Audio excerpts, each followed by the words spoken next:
Bonjour à toutes et tous, bienvenue pour une nouvelle parole de Parof. Je suis très content de vous retrouver. Et un petit coucou tout spécial aux familles que je croise et qui me demandent quand est-ce que c'est le prochain épisode. Bah voilà, ça y est, c'est maintenant. Alors le prochain épisode, en fait, je voulais vous parler des vacances. Les vacances, pardon, parce qu'on était à peine sorti du confinement qu'on nous parle déjà des vacances. C'est important les vacances. Donc, quand est-ce que tu pars en vacances? Où est-ce que tu pars en vacances? Comment tu vas faire pour les vacances? Ah, toi, t'es prof, t'es toujours en vacances. Toujours un petit peu les mêmes questions.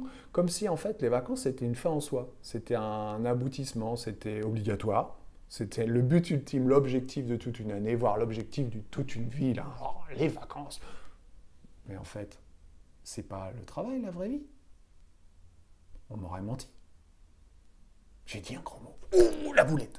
J'ai parlé du travail. Ouh, il faut surtout pas dire ce mot-là, ça fait mal. Mais en fait, moi, je m'ennuie en vacances.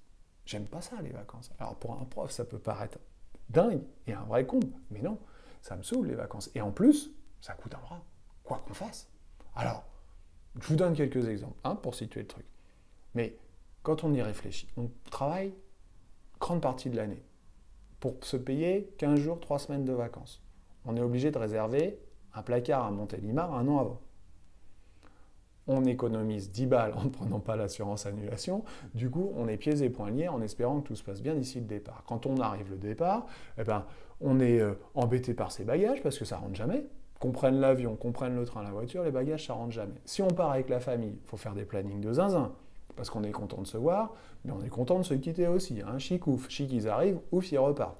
Ça, c'est quand même pas facile, les vacances en famille. Et puis, on part en plein milieu de la nuit, soit pour économiser le billet de l'avion, soit pour éviter les bouchons. Mais les bouchons qu'on quitte à Paris, évidemment, on les retrouve soit à Trifouilly-la-Gadouille, soit au bord de la plage, parce que les bouchons se déplacent, comme nous, parce qu'on fait tous la même chose. Le must, on loue une maison ou un appart, la peau des fesses, dans lequel on se trouve, moins bien que chez soi. Non mais sans déconner, quand on y réfléchit. On paye un truc hors de prix, avec une horloge qui fait tic-tac au mur et qui nous empêche de dormir, une kitchenette dans laquelle on ne peut même pas faire à manger. On dort mal parce que le lit est de 140 et la literie est pourrie. Il n'y a pas de volet aux fenêtres, donc à 5 heures on est réveillé. Comme on est réveillé à 5 heures, à 8 heures on est au marché dans lequel on paye le kilo de tomates 5 euros alors que le producteur il est juste à côté. Non mais sans déconner. Et en plus, il suffit que la météo soit mauvaise et on est à nouveau confiné. C'est un truc de maso, les vacances, en fait. Il faudra d'ailleurs que je vous parle un jour des vacances au ski, mais on va attendre l'hiver, on fera un épisode spécial vacances au ski quand ce sera la saison. Donc les vacances, non seulement c'est un truc de maso, mais on est content. On est content et on recommence l'année d'après.